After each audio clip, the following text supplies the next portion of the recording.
If you live in the United States, you've probably been seeing a lot of news about a train derailment in East Palestine, Ohio. Train derailments happen all the time, but this one's getting a lot of attention because the train was carrying a hazardous chemical called vinyl chloride. Most of the coverage has rightfully been focused on the impact to the local residents and the environment, but I want to talk a little bit about why these types of derailments happen and what could be done to prevent them in the future. Okay, so first things first, let's rewind to the night of the accident. On February 3rd, a freight company called Norfolk Southern has train 32N heading from Madison, Illinois to Conway, Pennsylvania. As the train's moving through East Palestine, the engineers hear an alarm that lets them know one of the axles on the train is overheating. They apply the brake to start slowing down the train, but it's too late. The train derails before they're able to bring it to a stop, and many of the cargo containers end up on the ground. At this point, the crew calls for help, first responders show up and put out the fire, and we eventually end up with the story we've been seeing all over the news. East Palestine is evacuated, and the first responders burn off the chemicals. So I don't want to minimize what happened here, but train derailments in the United States are unfortunately very common. We've had more than 1,000 derailments every year for the last several years.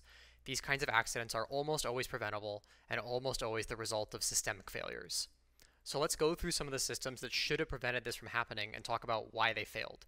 See if you can pick up on the common theme. Let's start with the big one, defect detectors. Rail lines have sensors installed on the tracks, which check the trains for problems as they pass by. There's different types of detectors, but in this case we're talking about hotbox detectors, which look for overheating axles. Remember the alarm the engineers heard? Well, that was one of these detectors, which noticed the axle was 253 degrees hotter than the surrounding air. But it takes a long time for bearings to overheat that badly, so why didn't the alarm trip earlier? Well, that's the thing. The train actually passed two other detectors before the derailment. The last one it passed was somewhere around Salem, Ohio, a town about 20 miles west of East Palestine. The detector here registered 103-degree temperatures, but the alarm doesn't go off until 170 degrees. The crazy thing is that we've got security footage from Salem that shows the train car is literally on fire. Now, it's hard to say if the detector was faulty and just read the wrong temperature, or if the train didn't catch on fire until just after it passed the detector. Maybe the temperature cutoff for the alarms was set too low, or the dispatchers just weren't very attentive. But it was preventable either way. Either the detectors were working, but there weren't enough of them to catch the issue in time, or the detectors were faulty to begin with. And these aren't the only type of detector that we can use. Overheating's one warning sign that we look for, but failing wheel bearings actually make a clicking noise hundreds of miles before they start to overheat. We have acoustic detectors that can listen for that noise and trigger the alarm much earlier, but at the moment, the freight companies haven't bothered to install many of those. Installing those acoustic detectors and actually doing maintenance on the existing hotbox detectors would give us a much more effective warning system. So let's talk about inspections. The FRA requires companies to inspect every car in the train before it departs. They're looking for things exactly like this: damaged or broken parts, bearings that have shown signs of overheating or cracking, that kind of thing. We don't know yet what inspections happened on 32N, but we can talk about general trends. The big problem here is that the railroad companies have been trying to cut staff as much as possible. The GAO found they've cut almost 40% of maintenance employees and 30% of train operators since 2011. That is a huge cut, so you might wonder how they managed to keep the trains moving. Well, that's kind of the problem. They're running longer trains with smaller crews, and they overwork their employees to the point where things start to get unsafe. Let's take a look at the GAO report about train length and staffing. They found that every single major railroad in the United States increased their train lengths to boost their profitability, with one example where the average length went from 5,200 feet to 7,000 feet. That's almost a mile and a half, or for my fellow Americans, 23 football fields. Imagine trying to operate a 7,000-foot-long vehicle by yourself, or even if you had one other person. You can't even see the whole thing at once. Inspections need to happen with less staff on longer trains, which means the employees need to rush. Some railroads even switched who was doing inspections, from specialized mechanical staff to conductors who are not experts in this field. That's not great. Now, that report was just about Class 1 railroads in general, but we also have a report specifically about Norfolk Southern's safety practices. So let's take a look. The FRA found 39 instances where they didn't record where the hazardous materials were in a train, and one time where they had the records but they were wrong. They found 42 times where train cars were carrying hazardous materials, but they didn't have the warning placards on the outside. Sometimes crews did the inspections, but then didn't report issues because they were in a rush, or they did report the issues, but then the cars weren't pulled from service. Let me be clear, we don't know what happened during the inspection for 32N. It looks like they did have hazmat placards on the cars, although they melted off during the accident. Feels like we should probably make those out of something that's not plastic. And it seems like the train was crewed with 2 engineers and a trainee, so I don't want to imply that this was a one-person crew. But there is a general problem here. When you lay off a third of your staff and then you ask them to inspect and operate even longer trains, it's not going to end well. And don't feel too bad for Norfolk Southern having to cut jobs to survive in a tough economy or whatever. They made $3 billion last year.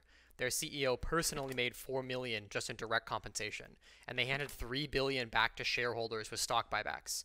You can't justify making that much profit while also forcing your employees to work in unsafe conditions and underinvesting in maintenance and safety. You might have heard a lot about ECP brakes recently during some of the news coverage. First, let's talk about how conventional train brakes work. The train is made up of a locomotive at the front and a bunch of rail cars going down the track. Each car has its own set of brakes, and they're controlled with air pressure. So if there's no air pressure, the brakes are on, and if there's high pressure, the brakes release and the train can move. When the engineer wants to adjust the brake, they change the pressure in the locomotive.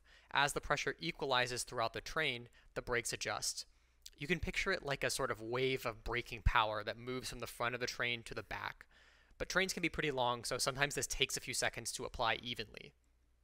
ECP brakes use electronic signals to immediately apply the brakes to every car at the same time.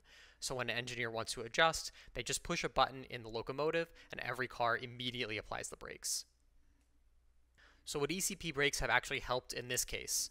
Well, we can do some math. 32N was 1.7 miles long.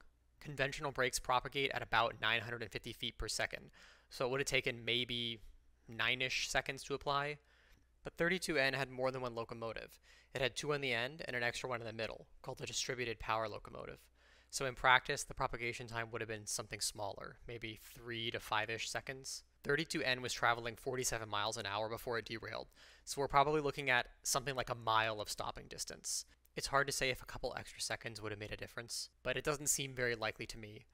There are definitely safety benefits to ECP brakes. There's less wear and tear on the parts, the braking distances are shorter, and it's easier for the engineers to manage. The freight companies have been complaining that installing ECP brakes onto every train would be too expensive. Maybe that's true, but we should definitely at least consider adding them on particularly risky or hazardous trains. Right now, it's still pretty early, and we don't have a lot of details on exactly what went wrong with 32N. Eventually, they're going to track down where the failed part came from and exactly who inspected it and who manufactured it, all that kind of thing. But there's no single mistake that can cause these types of accidents. There are many layers of protection that are supposed to be in place to stop this from happening. This type of issue should have been caught during inspection, but staffing cuts and brutal work schedules make the inspections less effective. If they miss it during inspection, they likely could have caught it with an acoustic detector, but we haven't invested in those in the United States. If they didn't have an acoustic detector, they absolutely could have caught it with a hotbox detector, but we missed it. Either the detectors were faulty, the alert was ignored by dispatch, or there just weren't enough detectors to warn the crew in time. Even if the detectors missed the fire, the engineers might have been able to identify it visually if the train was just a shorter length, or it had a larger crew. And even if the train derailed, Norfolk Southern should have had better emergency response plans in place. And since they failed at every single level, Norfolk should be the ones paying out the damages for every single person whose life they just ruined. Because at the end of the day, this disaster was completely preventable, and like always, it's the predictable result of the constant cost-cutting and pushback against the safety regulations from the FRA and the demands of their own employees.